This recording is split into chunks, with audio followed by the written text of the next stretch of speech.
প্রয়াত কিংবদন্তি অভিনেতা ইরফান খানের স্মৃতিতে 25 বছর পর মুক্তি পেল দ্য লাস্ট টেনান্ট। ভারতীয় চলচ্চিত্রের দুই কিংবদন্তি ইরফান খান এবং বিদ্যা বালান, অথচ তাদের দুজনকে একসঙ্গে পর্দায় দেখার সুযোগ হয়েছে মাত্র একবারই।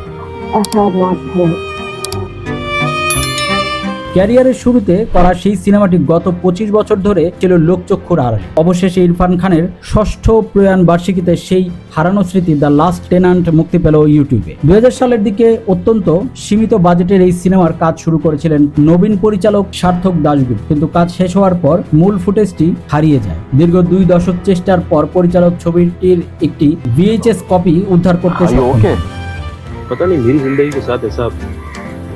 ইরফানের স্মৃতির প্রতি শ্রদ্ধা জানাতে সেই অস্পষ্ট কিন্তু অমূল্য ফুটেজটি ডিজিটাল মাধ্যমে দর্শকদের সামনে আনা হয়েছে। বিদ্যার ক্যারিয়ারের টেলিভিশনের পর এটি সম্ভবত তার প্রথম সিনেমা। এই ছবিটির মাধ্যমে প্রথমবার বড় পর্দায় পা রেখেছিলেন তিনি। অন্যদিকে ইরফান খানও তখন ইন্ডাস্ট্রিতে নিজের জায়গা তৈরি করে লড়াই চালিয়ে যাচ্ছিলেন। বিদ্যা বালান স্মৃতিচারণ করে বলেন, এই ছবিটি আমাকে আমার গুরুর দিনগুলোতে ফিরিয়ে নিয়ে যায়। ইরফানের সঙ্গে কাজ করা তখন থেকে আমার জন্য বিশেষ কিছু ছিল। সিনেমাটি গল্প আবর্তিত হয়েছে একজন সঙ্গীত শিল্পীকে ঘিরে। দেশ ছাড়ার আগে একটি পরিত্যক্ত বাড়িতে আশ্রয় নেয় সে।